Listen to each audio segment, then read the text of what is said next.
Saya akan menelisiknya eksklusif.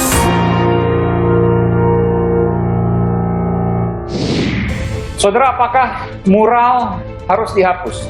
Apakah mural dan selebaran melanggar hukum?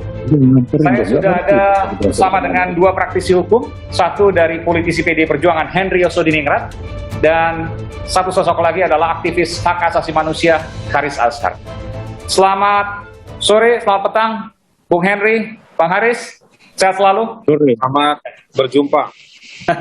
Saya ke Bung Henry. Bung Henry, ada mural yang dihapus, ada gambar Pak Jokowi, tulisannya 404 not found. Ada mural yang bertuliskan wabah sebenarnya adalah kelaparan. Ada mural yang bertuliskan dipaksa sehat di negara yang sakit.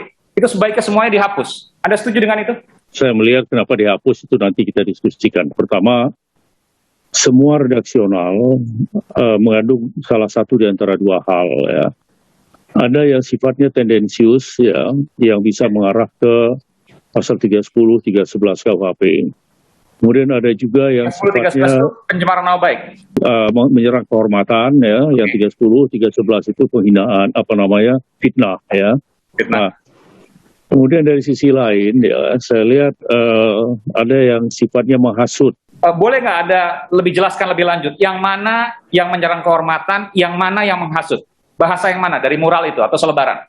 Seperti misalnya, Tuhan kami lapar, saya lapar, saya mau makan. Ya.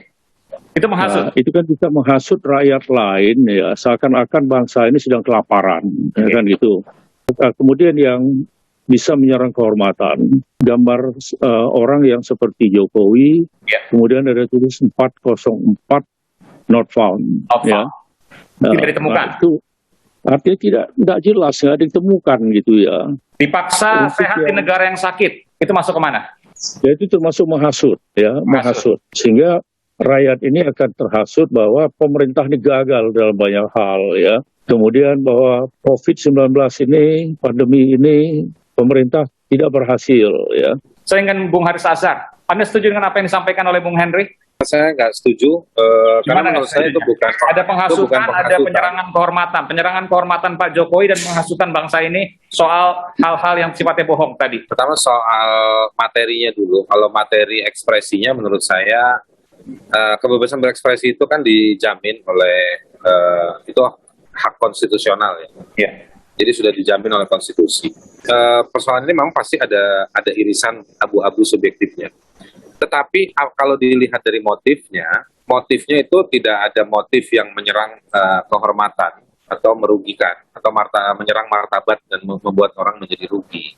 Nah, menurut saya kalau tadi Pak Henry menyebutkan soal menghasut, kalau menghasut maka harus diperiksa kepada orang yang membuat. Menurut saya bahasa gampangnya belum cukup lah untuk memenuhi unsur sebagai kalau dalam hukum kan disebutnya elementen ya. Dalam pasal penghasutan gitu, unsurnya nggak terpenuhi, tidak ada situasi yang kemudian tercipta kekacauan karena gambar tersebut, justru kekacauannya karena respon negara, itu yang membuat orang menjadi marah. Jadi menurut Anda negara berlebihan, termasuk Bung Henry Yoso juga berlebihan menanggapi hal ini? Iya.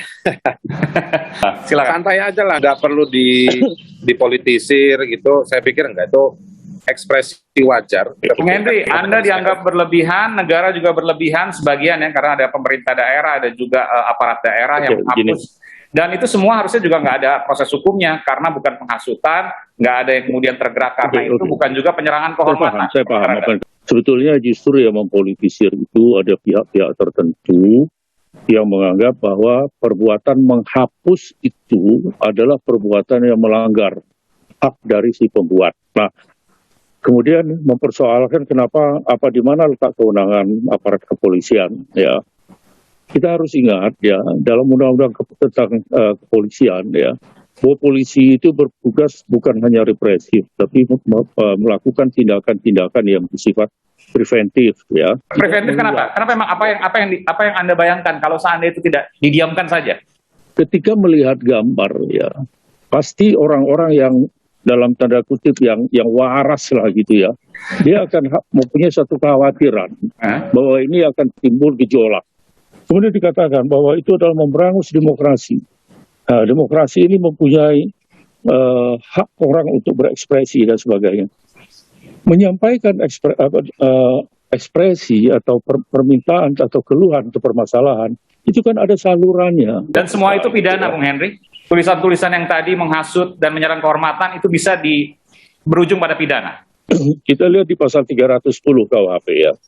Barang siapa sengaja menyerang kehormatan atau nama baik seseorang, kalau kita kaitkan dengan gambar orang seperti Jokowi ditutup, kemudian 404 not found ya. Nah, ini udah masuk ya, menyerang kehormatan atau nama baik seseorang. Saya ingin ke Bung Haris Azhar dulu. Kalau orang waras pasti akan merasa bahwa ini hal yang bisa menggugah, membuat kekacauan dan lain sebagainya, apalagi punya potensi pidana. Masih begini, kalau memang diyakini itu potensi pidana, kalau pakai 310 ya orang yang merasa terhinanya itu, si orang tersebut ya silakan lapor ke polisi. Iya. Anda setuju nggak dari pernyataan Bung Henry, kalau orang waras tentu merasa bahwa ini bisa membuat kekacauan karena bisa menggerakkan yang lain? Saya mungkin ingin memperkaya begini, yang waras juga akan bilang bahwa ya benar nih, sesuai dengan saya punya tetangga atau saya tahu fakta bahwa orang bantu, saling membantu, terutama yang dibantu adalah orang-orang yang diyakini oleh tetangga-tetangga warganya atau komunitas tertentu butuh makanan, itu ada. Menurut saya begini, ini ruang partisipasi yang harusnya kalau saya nikmatin aja kalau ada saluran-saluran informasi, saluran-saluran ekspresi, komplain, bahkan kritik itu didengar. Bung Haris, saya ingin tanya, Bung Haris, bahwa ini semua masif, ada di beberapa daerah, dilancarkan dalam satu waktu, ada kecurigaan ini orkestrasi. Anda setuju dengan itu?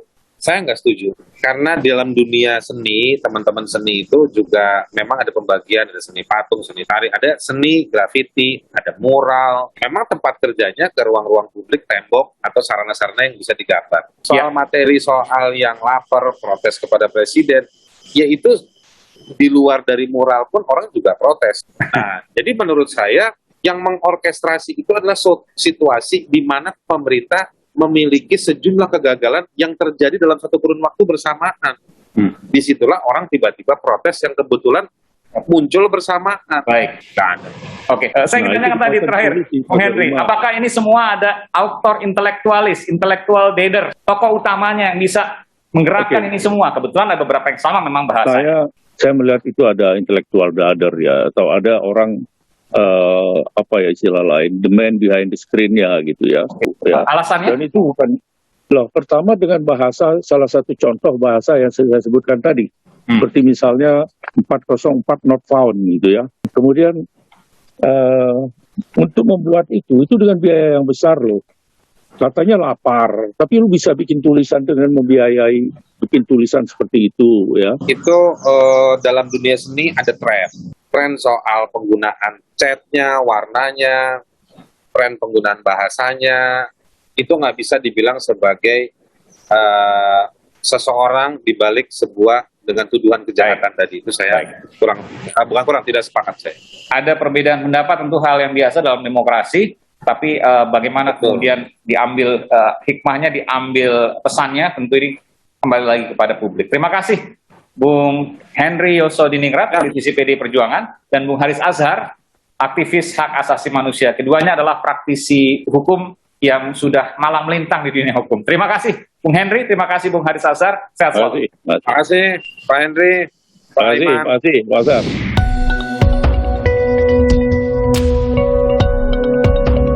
Ada yang menarik Mas Imam dari mural dan selebaran kali ini. Saya sebutkan misalnya di Pasuruan dan di Klaten itu sama isinya. Dipaksa sehat di negara yang sakit. Lalu ada juga kaos sablon yang seperti itu di Tuban, Jawa Timur. Kalau Mas Imam melihat seperti ini ikut-ikutan atau memang ada skenario yang memang menuliskan ini semua? Saya akan menelisiknya eksklusif